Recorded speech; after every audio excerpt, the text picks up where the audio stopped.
Hi, everybody, and thanks for joining us for the PHNX Suns pregame show brought to you by the DraftKings Sportsbook app, America's #1 sportsbook app. Don't forget to hit that like button, subscribe, and turn on notifications so that you know whenever we are live.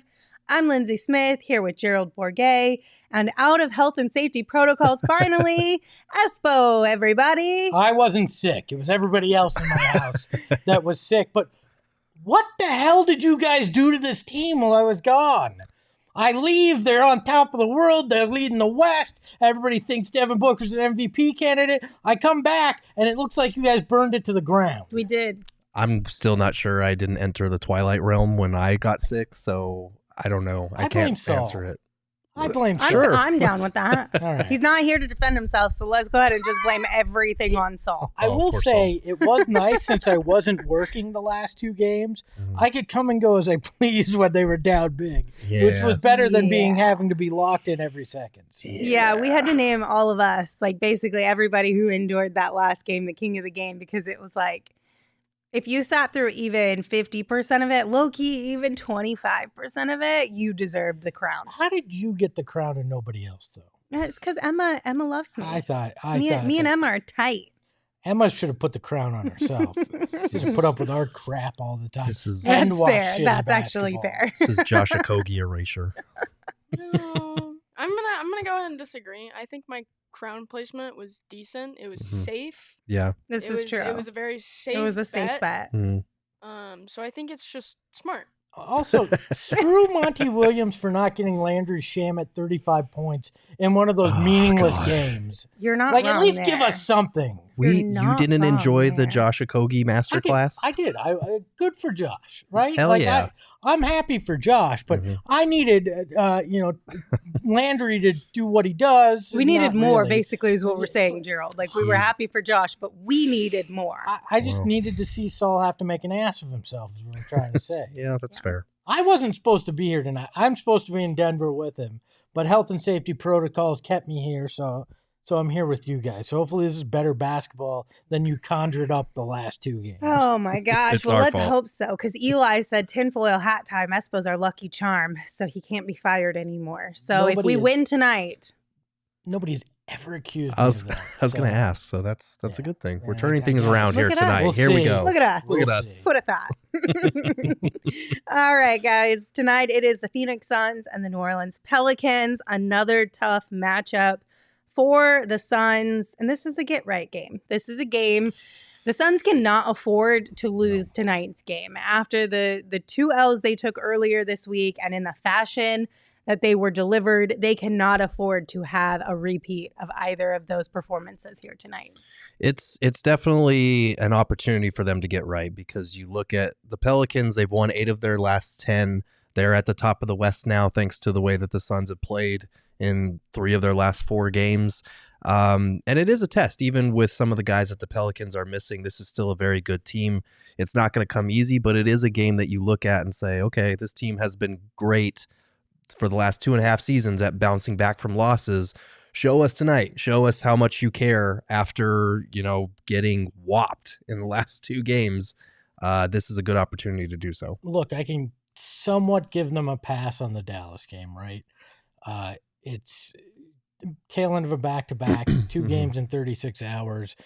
You've got Boston waiting for you at home. I get that. But coming out the way they did against Boston, there's absolutely no excuse. And a get-right game you really wish was against the Detroits or the Houstons of the world. But instead, you now have to face the team that's ousted you as the number 1 team in the West in back-to-back games. Good, because there's no chance of of looking past a team when you're playing a team like that.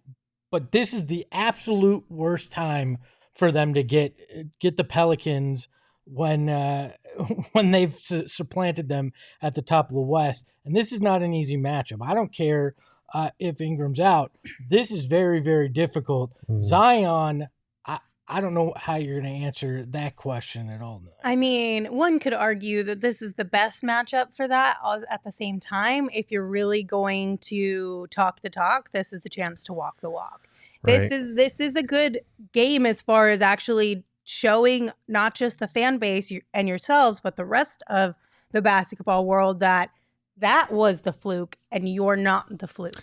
Right. Honestly, the way that they've played teams that are below 500 over the last couple of years, I would rather them kind of bounce back with a game against a winning opponent, because they seem to normally, aside from the last 2 games, take those games a little bit more seriously. So this will be a good test. But as you mentioned, Zion is a major problem, and there is no easy solution for that man. Look, I would much rather, if I have to face the Pelicans back-to-back, not have it be Chris Paul's second and third game back. No, right? That's true. Because they gave him fits when he was at semi full strength, right?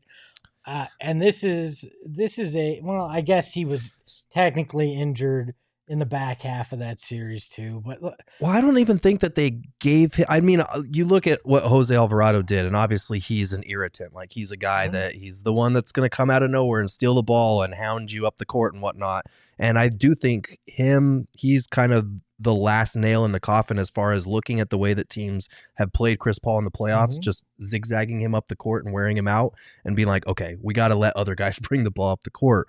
But like, you look at his numbers from that series, he still averaged 22, 11, and 4 on 57% shooting. So like, yeah, but didn't he have a 40-point in there? He had a huge he had that last game 6 to close him out where he had 33 and 8, and he went 14 for 14, which was like an NBA record for most points scored without missing a field goal.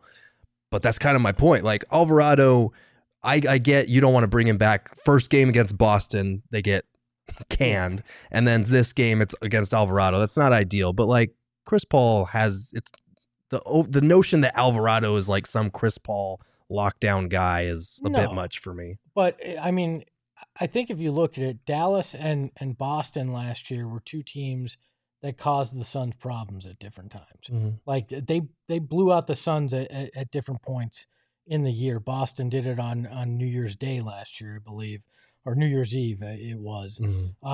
And now you're facing a Pelicans team that was an irritant in the playoffs, got a little bit more than you thought off of you, and has the motivation now because they want to prove that they're the cream of the crop here. I think this is going to be physical. I think it's going to be loud in that building.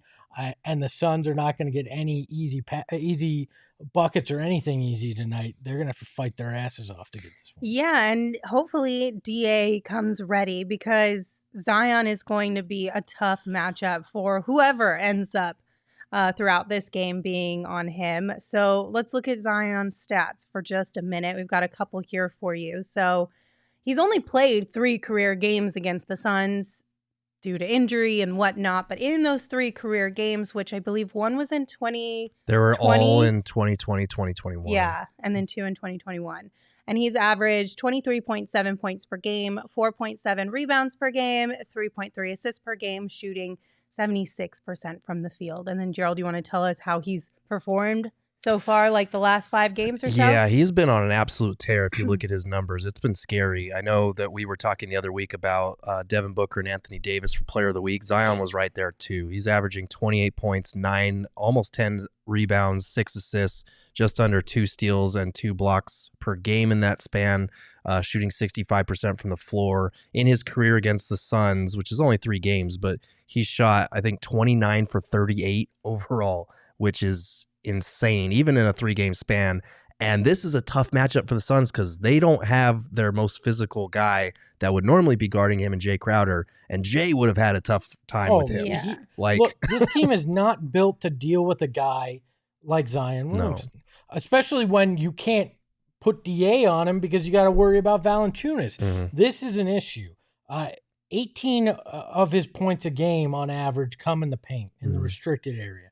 I think he's going to have more than that tonight, because your answer right now is Torrey Craig, who's 2 games removed from an injury, and then no one. Yeah. Mikal Bridges just doesn't have the build to be able to deal with that. Mikal can guard perimeter guys, but you cannot put him on a guy like Zion. He's going to get pushed around and either get in foul trouble or be completely ineffective.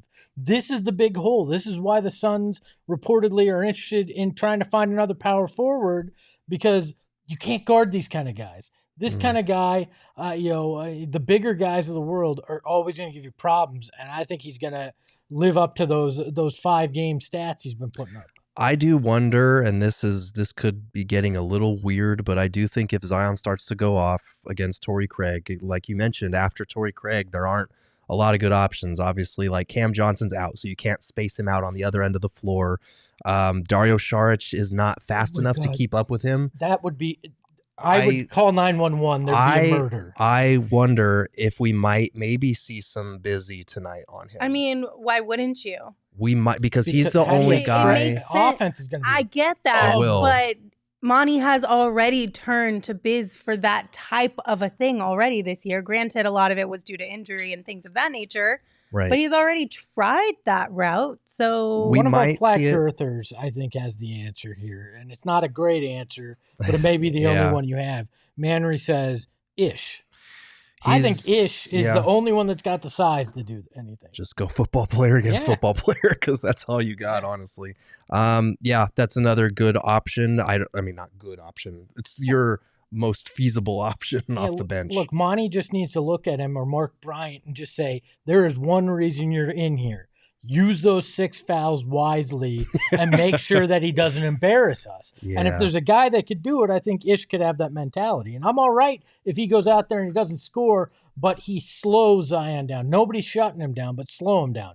Don't make it easy. And this is a crucial test for the Suns as well because Monty talked about the physicality of the Celtics the other night. He said it made them uncomfortable. This is a very physical Pelicans team that is pretty angry at you for the way that you ended their season last year, for the way that you beat them by like 20 in the first meeting of the season. And now you get them 3 times in basically the next week. So this is just part 1 of that story, but it'll be interesting to see how they respond.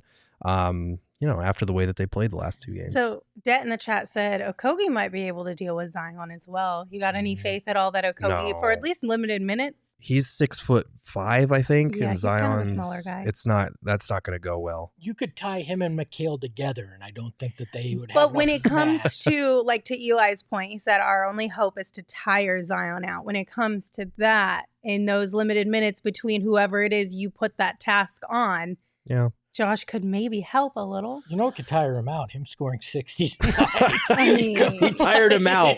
We're down by 30, but we got him tired finally. He's breathing heavy. Yeah. Hallelujah. Look, I mean, I love Josh. He's been an irritant defensively. He's a playmaker who will rack up steals and blocks, and he's got a great wingspan. So that helps make up for some of the height. And he is a physical player, as Det Nibble pointed out.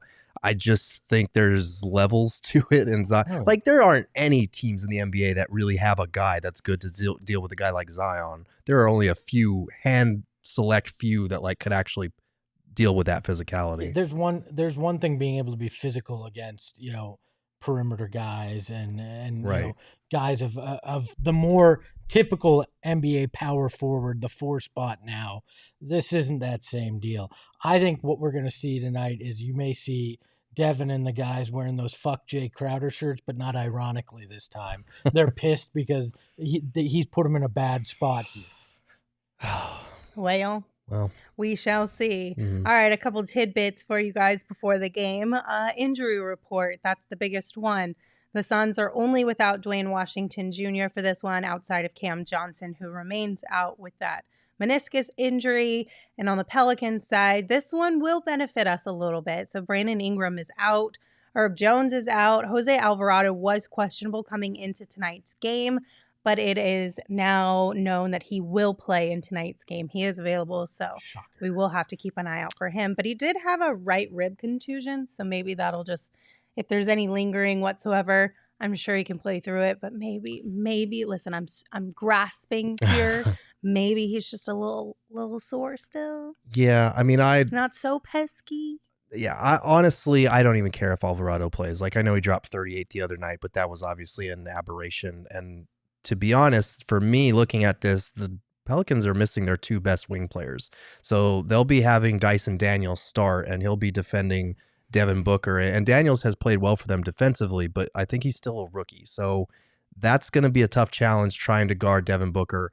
And Book has played like crap the last 2 games. He is due for a bounce back night. Without Herb Jones out there, without Brandon Ingram, I hope that he gets going early and has a really good bounce back night tonight. He has to. That's the only path to victory lately for them is if Devin Booker does it all. I'm not worried about Alvarado on the offensive end. I'm not necessarily worried about his defense. What I'm worried about is he gets in their head and gets them out of their game, because this team, I think, is in a fragile place right now. And after those 2 games, and I know Devin said you flush it twice. So I'm sorry, the toilet's clogged. You can't flush anymore with the last 2 games. And if they get down early and Alvarado is pesky and gets in their head, we could be in for a long night. I don't know. I feel like with the way they're using Chris Paul, like not as often as they needed him last year, like I don't know if he's going to be that much of an irritant. Like let Mikal and DA run the offense against wings that aren't as good as Herb Jones and Brandon Ingram, and I think he'll be okay. Like he hasn't really done much this season. He's been a great passer, but outside of that, I don't think that they use him the way that they did last year, where Alvarado could be that type of pest. But you still have the lingering idea of who he is. I just don't want him to get hurt. Not even just from like an emotional standpoint, right? Yeah. Beyond whatever you're bringing basketball wise, it's the antics that could still get underneath some people's skin. And typically I would say I don't think that would make a difference whatsoever for this team, because they normally are pretty level-headed. They're mentally pretty tough. But lately, like you said, it seems like things could be a little shaky at the moment. And unlike Pat Beverly, Alvarado's an irritant during the game, not after it's already lost. So. Logan said, expect a big comeback game from Book tonight. Hopefully we see that. Also, I want to give Logan a little shout out real quick, because earlier in the show, Logan said, Luka fan here. In all seriousness, I want the Suns to succeed. I feel like a lot of teams in the West are going through their struggles right now. Suns will be fine. Refreshing to have a Luka fan being kind in our chat. So thank you, Logan. We're happy to have you here. Especially because traditionally I have not been kind to be fair, we haven't been the most kind back. We all should probably work on that. It is the holidays. Maybe we could put our differences aside for at least the next couple of weeks and be nice to each other. I'm just throwing that out there. After Monday, we don't have a whole lot to say right now. So, this is fact. So if you're a Luka fan, now's the time to probably be here. So. Yeah, absolutely. What are we wearing tonight, Espo? What jerseys we got? I'm wearing what are we wearing? The Suns are wearing their black and orange statement jerseys, and the Pelicans decided, hey, statement jersey for them as well. It's a red with dark blue paneling. What do you think of that one? I like it. I hate the Pelicans. You like it? I like it. I don't mind it. I'm just glad the Suns aren't wearing their white ones, because I think they have a losing record in that, and everything else they've got a winning record. So burn the damn white uniforms. Let's get back on track. For a while. So.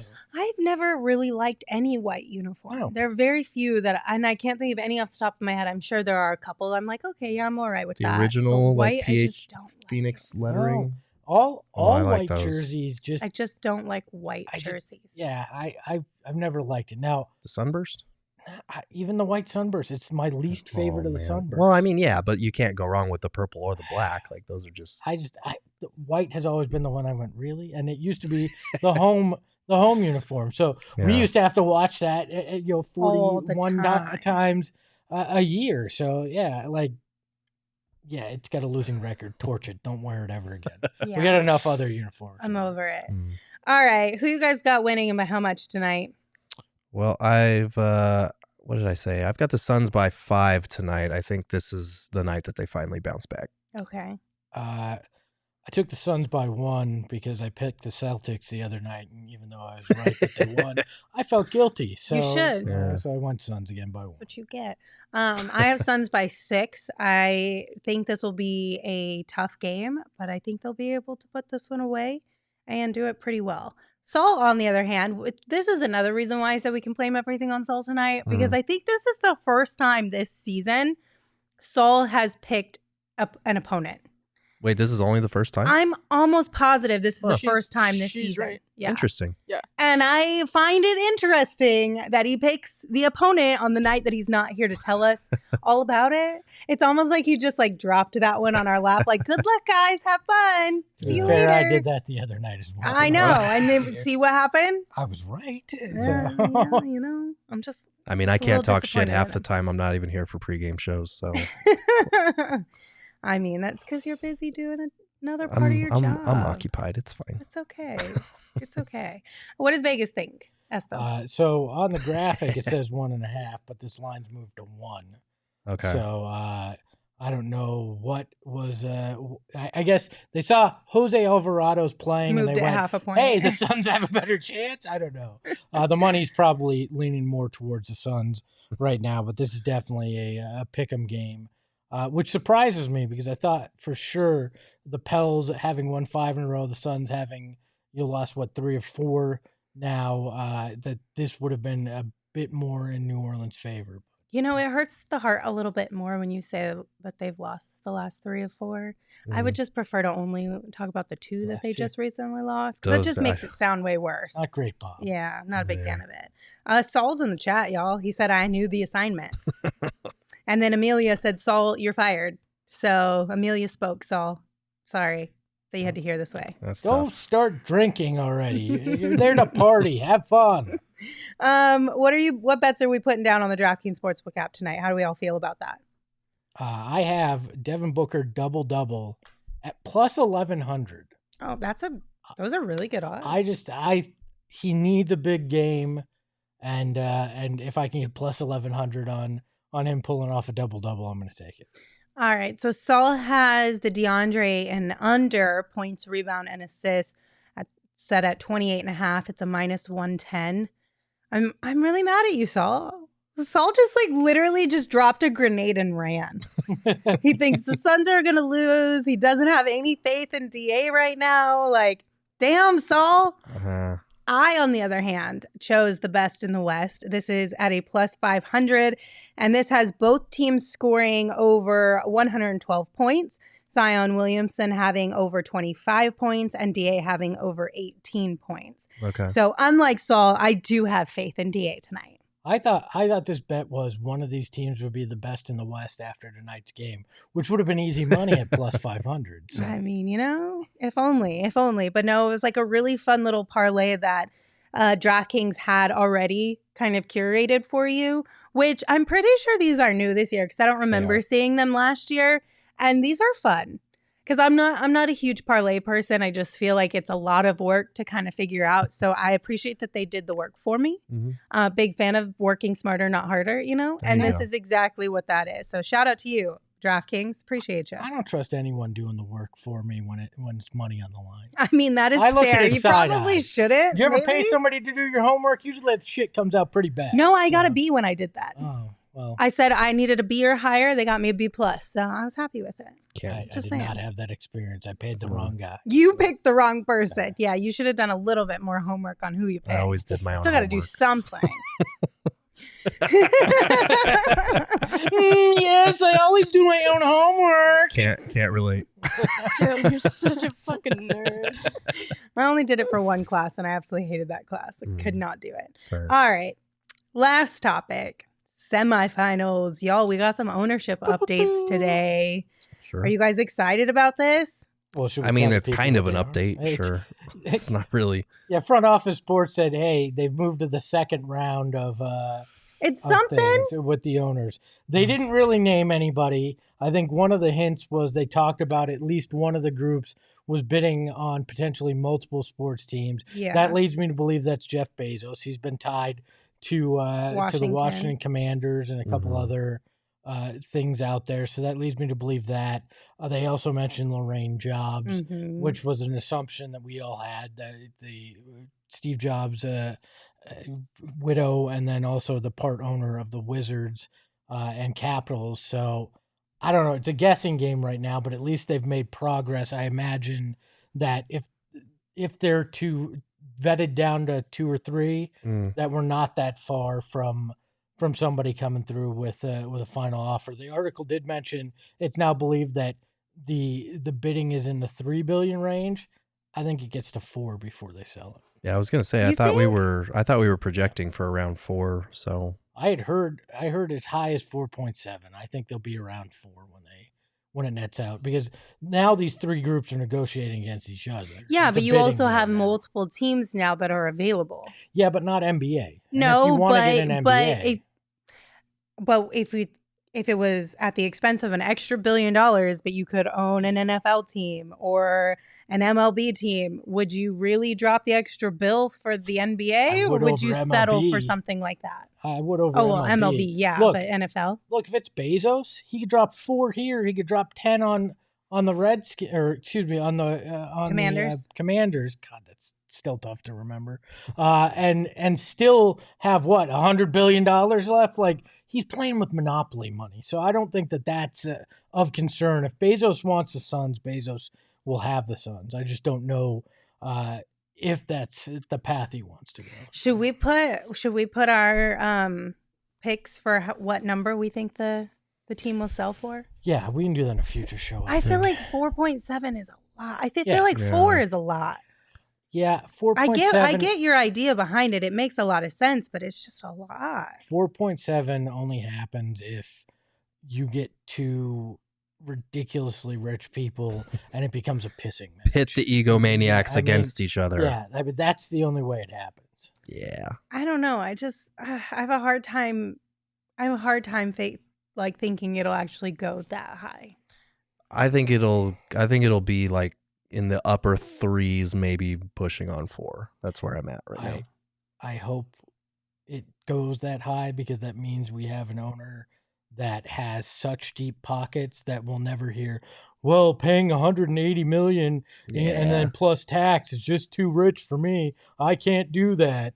I don't want to ever hear cheap is part of the reason that this team doesn't win, because you're playing in a different tax bracket now. Yeah. Well, if they bid it up an extra $1 billion, they might want to be cheap for a little while. So that could also be a bad thing. Why buy it if you're just going to cheap out? If you buy this and you cheap out, screw you, all right? Espo, that's literally how you become that wealthy. But you're buying a toy. They're not buying it as a business at that point. If you got $4 billion to drop on the Suns, I'm inclined to believe that you're okay with spending millions in the luxury tax. You're getting a Steve Ballmer at this point. This is a new breed of NBA owner. When the disgraced future former owner bought in, it was about investment. It was about, okay, we see it at $400 million, but we know where this is headed. Right now, this is about really rich person wants to buy toy so they can succeed and get attention.